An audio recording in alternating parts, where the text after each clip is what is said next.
हमारा चलता रहेगा।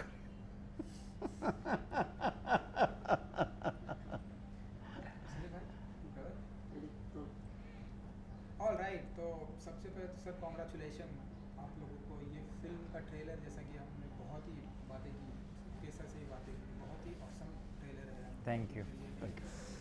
नई थॉट का ट्रेलर है ये। हाँ। एंड आपके लिए डबल कॉन्ग्रेचुलेशन कि नाना भी बन गए हैं ये मैं वेट फिल्म में नाना जी बोलते हैं ना। नाना जी आप बहुत ही उच्च विचारों वाह, के आदमी वाह। हैं। नाना जी आप क्या बहुत बात ही- है। ये तो तुम्हारी बताइए- मासूमियत तो ना मारा जाओ। वाह। So, आप बताइए कि जब आपको लोग इस तरह से बातें करते हैं कि नाना जी आप बहुत ही उच्च विचारों के आदमी हैं, आप बहुत ही अच्छे संस्कारी हैं, मैं तो सिर्फ क्या- ये कहना चाहूंगा कि मैं इंसान हूँ, मुझे भगवान बिल्कुल जी। कुछ कहना चाहेंगे जिस तरह से नहीं, मुझे कोई नाना जी नहीं बोलता है तो मैं जवाब ही नहीं देता हूँ। जिस तरह से ट्रेलर का रिस्पांस आ रहा है and, यार बहुत खुश हैं, इसे निकल जाने देते हैं ना। ये पिक्चरों वाला सायरन था ये, हाँ डॉन फिल्म में जो आता है। हाँ, बॉस पुलिस आ गई है। बहुत पुलिस आ गई है। जा भाई, सब लंबा चल रहा है। वीआईपी पास आ गया। और हाँ मंगेश आया क्या? हाँ।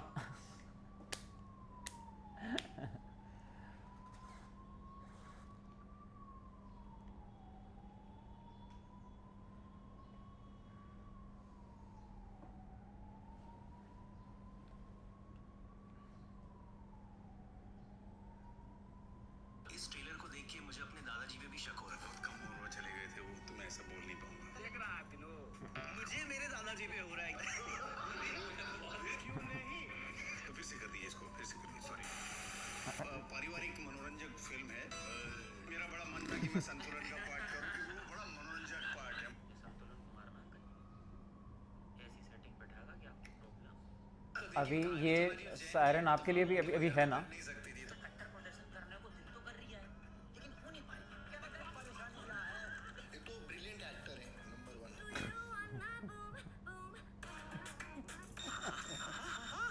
मेरा जीवन में संतुलन या असंतुलन इन्हीं की वजह से आ रहा है। भगवान बाबूजी। जी वाह क्या बात है। ये आत्मा राम है और ये आत्मा है। तौबा तौबा तौबा। सही काटा है। हाँ आइए। चलो बोले जी दिव्येंद्र जी। हाँ जी। ट्रेलर को जैसे कि हम लाइव ट्रेलर देख रहे हैं, बहुत ही ट्रेलर की एडिटिंग बहुत अच्छी हुई है, बहुत ही अच्छा रिस्पॉन्स मिल रहा है, तो बताइए कि किस तरह से। यार खुश हैं, बहुत खुश हैं हम लोग, क्योंकि ये फिल्म बड़ी मज़ेदार फिल्म है, जिसके अंदर हमने एक गंभीर सी बात बड़े एक हंसी मजाक के तरीके से कही है, ताकि लोगों को ज़्यादा भारी ना लगे। तो अच्छा लगता है जब मेहनत करते हैं साथ मिलके, कुछ बनाते हुए बड़ा मज़ा आया। वो एनर्जी अब लोगों तक जारी है, तो अच्छी बात। ये नए नाना जी से मिलके इन्हें कैसा लगा आपको? एंड मेरी तो आंखें भर आई, भराई बिल्कुल। हमने सुना कि आपने इनको थाईलैंड की सैर कराई, हाँ जी, बिल्कुल कराई। तो बताइए। मुझे लगता है हर एक इंसान का फ़र्ज़ बनता है अपने नाना जी को थाईलैंड की सैर कराना। अब बताइए कि कैसा रहा एक्सपीरियंस विथ दिव्येंद्र जी के साथ में, पहले तो ये जानना चाहिए। हाँ, तो जब मंगेश अडावले जो हमारे डायरेक्टर हैं, उन्होंने जब ये स्क्रिप्ट नरेशन किया मेरे साथ, मुझे कहानी सुनाई, और उसके साथ साथ उसी दौरान मुझे मालूम चला कि दिव्येंदु ये वाला, मुझे ये पार्ट बहुत, संतुलन का पार्ट जो है मुझे बहुत ही रोमांचक लगा था। मैंने ये करना चाहता था मैं, लेकिन उसके लिए मंगेश ने बोला कि आप इससे थोड़ा सा 20 साल 30 साल बड़े हो गए हैं इसके, तो वो मुझे पार्ट नहीं दे पाएंगे और आत्माराम मुझे करना होगा। और मुझे दिव्येंदु का काम मैं लगातार देख रहा हूँ शुरू से ही इनका काम, तो मुझे बड़ा होता है ना कि आप अपने आसपास वेट करते हैं कि इस एक्टर के साथ कब काम करने का मौका मिलेगा, या इनके साथ जुगलबंदी होगी तो कैसा होगा। तो दिव्येंदु के साथ काम करना मेरे विश लिस्ट में था, और इसके अंदर ये फलीभूत हो गया, और अच्छा कोलैबोरेशन हुआ है। बहुत ही बढ़िया स्क्रिप्ट। क्या है कि फाइनली स्क्रिप्ट अगर अच्छी होती है, मटेरियल अगर अच्छा है और माहौल अच्छा है, डायरेक्टर संजीदा हैं, तो फिर काम करने में मज़ा आ जाता है। और हम लोगों ने, मुझे लगता है कि एक अच्छी फिल्म बनाई है। जैसी आजकल दर्शक देखना चाहते हैं, अलग हटकर फॉर्मूला से अलग फिल्म, अलग किस्म की कहानी। और 11 नवंबर को थिएटर में जाकर अगर लोग देखें उसको और हमें थोड़ा सा शाबाशी दें तो मंगेश इस तरह की और फिल्म बना पाएंगे, रिलायंस और विंडो सीट फिल्म्स इसको और इस तरह की और कहानियाँ कह पाएंगे। बिल्कुल बिल्कुल शाबाशी मिलेगी जब इस तरह से लाइव कमेंट आता है कि आपकी इस लिस्ट में थे एंड अब आपके साथ में काम करने का मौका मिल रहा था, कितना ब्लेस्ड मोमेंट होगा। अरे बहुत ज़्यादा, आई मीन इससे ज़्यादा बड़ी बात नहीं हो सकती। गजराज, मैं जीजे बोलता हूँ इनको, सो जीजे आई मीन बहुत कोलैबोरेटिव आदमी है। और जब मुझे पता चला था कि ये फिल्म जब बन रही है, जब कहानी पता है और पता चला कि जीजे पार्ट प्ले कर रहे हैं, I was like done, this is the perfect casting. और आप यही चाहते हैं कि जब कोई एक अच्छी लिखी हुई स्क्रिप्ट है उसमें अगर बढ़िया बेहतरीन एक्टर्स आ जाएंगे तो और मज़ा आता है रंग जमाने का। तो जब जीजे का नाम आया तो I was like yes, I mean it was a no brainer for me definitely, कि मतलब अब तो मज़ा ही आ जाएगा, मतलब सोने पे सुहागा वाली बात है। बिल्कुल। और एक नया नाम आपको मिल गया, मैं कब से ये कंफ्यूज हूँ कि किस नाम से बुलाओ आपको, गजराज जी, नाना जी, जीजे। जीजे पर ये जीजा जी वाला जीजे नहीं है। इन्होंने गज का जी लिया है और राज का जे लिया है। और क्योंकि नयापन है और पहले दिन से ही शुरुआत से हम लोग इनकी जो एनर्जी है ना वो मुझे ज़्यादा जीजे वाली लगती है। गजराज राव जी से ज़्यादा मुझे जीजे वाली लगती है, बिकॉज ही इज़ वेरी आप you know very active, very inclusive, so you feel like that you know आपके हम उम्र हैं, मतलब कुछ ऐसा नहीं लगता कि बहुत वो है। मैं तो इनफैक्ट दिव्येंदु से 1-2 साल अपने अच्छा, को कम है। छोटा ही समझता हूँ। तो लेकिन इसमें ऐसा नहीं कि हम दोनों का ही कोलैबोरेशन अच्छा हुआ, बाकी जितने तमाम कलाकार हैं, सनी हिंदुजा जो मेरे बेटे का रोल कर रहे हैं, और राजपाल यादव, उसमें एक मतलब एक सरप्राइज पैकेज है ऑडियंस के लिए कि वो एक मुहावरा है ना, देखन में छोटा लागे घाव करे गंभीर, तो उनका एक पार्ट है, वो बीच में आते हैं कहानी में और ऐसा सुर बदल देते हैं पूरी स्टोरी का। और मतलब वो 10,000 वाली लड़ी होती है ना दिवाली पे, तो बस आप लगा के साइड में खड़े हो जाओ, वो पूरा काम खुद करेगी। तो जो हम बड़े शुक्रगुजार हैं कि राजपाल ने ये काम हमारी फिल्म में काम करना स्वीकार किया, और बाकी तमाम कलाकार जो सबके साथ काम करके बड़ा मजा आया। बिल्कुल बिल्कुल। तो आप मानते हैं कि थाई मसाज की बहुत ही ज़्यादा ज़रूरत है लाइफ में, जिस तरह से हमारी भाग दौड़ की लाइफ है, स्ट्रेस है, हम इससे पहले भी आयुर्वेद की बात कर रहे थे जी। तो आप मानते हैं कि मसाज की बहुत ही ज़रूरत है? देखिए क्या है कि ये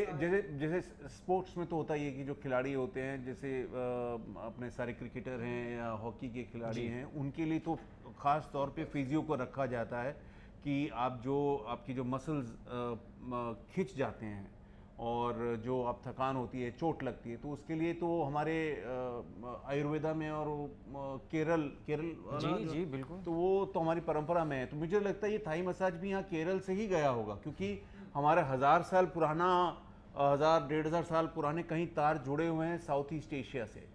अगर आप जाएं वहाँ पर तो आपको नज़र आएगा कि हमारे जो सांस्कृतिक धरोहर में जो चीज़ें हैं, नाम हैं, वो शहरों के गलियों, अयोध्यापुरी है वहाँ पर जी गणपति की मूर्तियाँ जगह जगह नज़र आती हैं। कंबोडिया आप चले जाएं, मैं गया नहीं हूँ कंबोडिया, मैंने वीडियोस देखे हैं, तो वहाँ पर भी आपका हिंदुस्तानी जो कल्चर है वो दिखता है। बाली में गया हुआ हूँ इंडोनेशिया में, तो वहाँ पे कमाल है, वहाँ पर भी गणपति नज़र आते हैं, विष्णु नज़र आते हैं। इनफैक्ट थाईलैंड का जो एयरपोर्ट है स्वर्ण भूमि एयरपोर्ट, तो उसका नाम स्वर्ण भूमि एयरपोर्ट है, और उसके अंदर बहुत बड़ी एक मूर्ति है समुद्र मंथन की।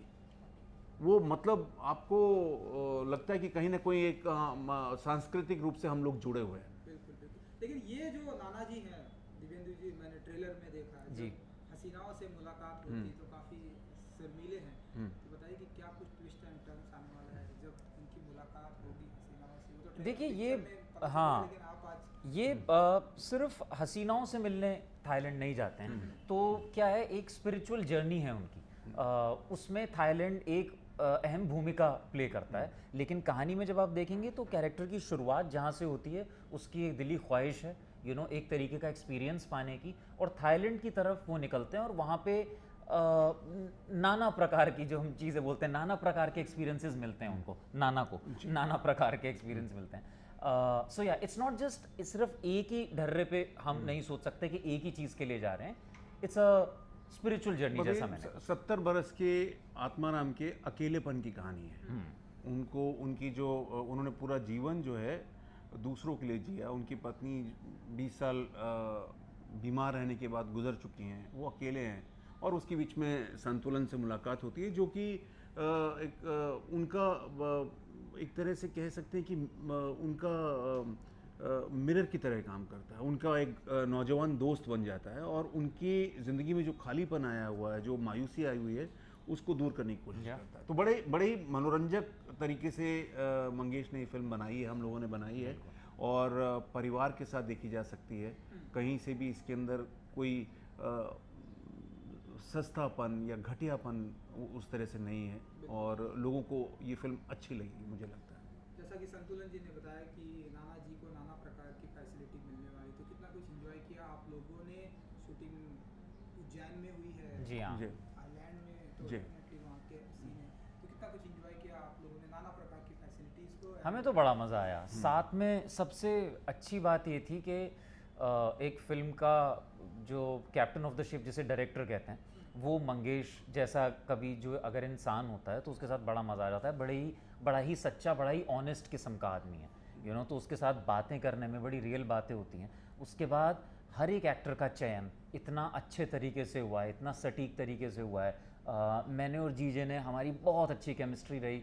I mean from day one, I think reading से ही शायद वो इतना बढ़िया सुर जम गया था कि वो काम करने में बहुत ईज़ आता था और कुछ ना कुछ सीन में